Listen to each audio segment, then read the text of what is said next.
അങ്ങനെ അകത്തേക്ക് പോയതിനേക്കാൾ വേഗത്തിൽ എല്ലാ കൊള്ളക്കാരും പുറത്തേക്ക് മാർച്ച് പാസ്റ്റ് ആരംഭിച്ചിരിക്കുന്നു. ഒന്നാം പ്രതി കള്ളപ്പോറ്റിയും പുറത്ത്. കോടതി ഇടപെട്ടത് കൊണ്ട് ഇവനൊക്കെ 90 ദിവസമെങ്കിലും അകത്ത് ഇടുന്നു.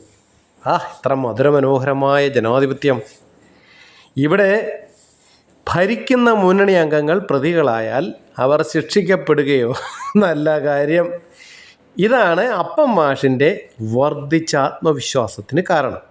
അതായത് ജില്ലാ കമ്മിറ്റി അംഗമായ പപ്പനെ ഒരു പോറലും പറ്റാതെ കയ്യിൽ കൊണ്ടു നടക്കുന്ന അടവ്.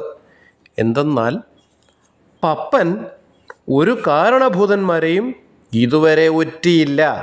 എന്നാൽ കളവ് ജനത്തോടെ വിളിച്ചു പറഞ്ഞ കുഞ്ഞികൃഷ്ണൻ കുലംകുത്തി വലതുപക്ഷ കൈക്കോടാലി.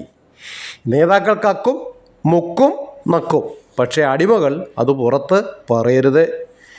ഇനിയിപ്പം കള്ളപ്പോറ്റിയും ടീമും അവർക്കുണ്ടായ മാനഹാനിക്കിനിയും കോടതി കേസുമായിട്ട് പോകുമോ? തമ്പുരാനറിയാം.